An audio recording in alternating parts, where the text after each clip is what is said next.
Ano ba naman tong buhay na to? Sira naman ang kawali natin, wala namang matinong bagay dito sa bahay. Ano ba naman to si Mama? Pagkaingay-ingay, nagrarap na naman. Andito na ako. Anong makakain? Saan ka na naman galing? Nag-attend ka na naman ng seminar ng mga entrepreneur, no? Alam mo na may pandemya, attend ka pa ng attend, nasa-scam ka naman dyan. At mas delikado ngayon mag-attend ng seminar, no? Ano ba naman yan, mahal? Mag-ingat ka naman para sa amin ng anak mo. Mahal naman. Nag-iingat naman ako, tsaka mahal sure na rin yun. Di ba ngayong inatendan ko nung nakaraan na may pa-freebie pang kawali? Ang ganda nga, di ba? Ang ganda nga nung kawali eh. Tignan mo tong hawak ko. Sira na. Anong maganda dyan? Nak, ano yung pinapanood mo? Secret! O Pao, tignan mo. TV show about sa pricing. Panoorin mo to. Di ba napapag-usapan niya sa seminar? Mas maganda pa to. Nasa bahay ka lang, tas parang ma-attend ka na din na seminar. Aba, Sag Pro Shopping? Ano naman yan? Good day, everyone. I am Edward Madalan, And ako naman po si Tuga. and you are watching Sagro Shopping, where aspiring entrepreneurs can learn. Ngayon ay may tatlong companies tayo na nagbenta ng mga pants. We invited them here para malaman yung mga aspiring entrepreneurs kung paano ang pag-price in a good way and Right way, syempre, hindi dapat mawawala yan eh. Angas pa oh, parang ginawa tong show para sa'yo. Oo nga eh. Naks naman. Yahoo! So, ito yung ating tatlong company na invite para magpakita sa atin ng kanilang mga fans. So, pakilala? Hello Philippines, hello world. I am John Isaac R. Sarmiento, representative of Pan Everyday Lutuan. Magandang buhay! Ako naman si Shanner, ang representative ng Pangkadang Buhay! Hello! Piliin mo siya, piliin mo ako, piliin ng Pilipinas. Ako po si Ranjo Kaya mula sa Galaxy Pankalawakan. sobrang tataas ng energy nila.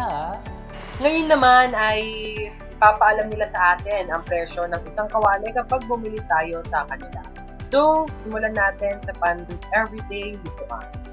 So, ang aming pan ay isa sa mga pinakamagandang pan na makikita mo sa Pinas. At ang presyo ng pan na ito ay malalaman nyo sa aking pagbabalik. Sige, kayong magtatay, manood na lang kayo dyan, ha? Ang price ng aming pan ay 826 pesos. Nagtataka kayo siguro kung paano naging 826 ang price ng aming pan, no? Oo, paano mo yun naisip? At legal at tama ba yan? Yes, legal po ito at tama ang pag-price namin sa pan namin. Since product ang aming binibenta, ang ginawa namin ay unit cost of product or UCP plus target profit in percent or TPP. So magiging UCP plus TPP equals unit price. Pero bago mo ito makuha, kailangan mo munang i-times ang UCP at TPP bago mo sila i-add. So naging ganito. Ang UCP ng pan namin ay 590 pesos at ang TPP namin ay 40%. 590 times 0.40 equals 236. Then you will add the product to the UCP, which is 590 plus 236 equals 826. Yan ang tamang proseso sa pag-price ng iyong mga product. Hala, ang galing naman. Narinig niya ang question ko. Napaka-informative nyo naman po. Salamat. Let's go to the next company, Pangandang Buhay. Hello, Shanner. Legal way at tama rin ba ang pag-price sa inyong mga pan? Aba, syempre po. Same lang po kami ng pag-price ng aming pan. Kaso, ang price of pan namin is much cheaper. Cheaper ina! Cheaper ina mo rin. Ang price ng aming pan ay 490 pesos only at nakuha namin yung price na iyan by multiplying 0.40 which is our TPP to 350 TUCP. So naging 140 siya at i-add mo ang 140 sa 350 kaya naging 490 pesos ang price ng aming pan. Salamat po! Salamat po rin. Since ang ganong paraan pala ang right at legal way ng pagpa-price ng isang product, I'm pretty sure na ganon din ang sa last company. Am I right? Wow! Ang gagaling naman ng mga representative na yun. Alam na alam nila yung tama. Sana all di nasascam sa seminar. Ang pan naman namin ang pinakamura dito, pero matibay din po siya, no?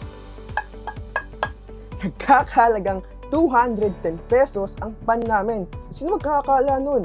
Dahil ang UCP namin ay 150 at ang TCP ay 40%. So, 150 times 0.40 is equal to 60. Then add it to the UCP. 150 plus 60 is equal to 210. Ayan po ang dahilan kung bakit naging 210 pesos ang price ng aming kawali. May tanong po kami. Dapat po bang laging 40% ang TCP? Hindi po. Hindi po. Hindi po. Kayo po ang bahala kung magkano ang target profit in percent. Napaka-informative naman ng show natin ngayon, Edruth. Muli, kami ang inyong lingkod mula sa Sa Gay Shoes. Products Shopping. At laging tandaan na as a future entrepreneur, you have to value the importance of honest and accurate computation in pricing. The pricing policy will help every entrepreneur. The use of models or standard samples of computation will facilitate the correct pricing procedure. That's all today. Thank you for watching. Hanggang sa muli.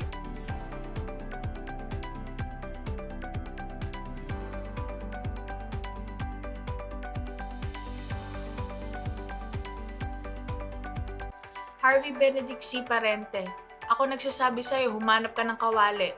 Dahil wala tayong mapaglulutuan para sa pagkain natin. Sabay-sabay tayong maggutom dito sa bahay na to. Sige.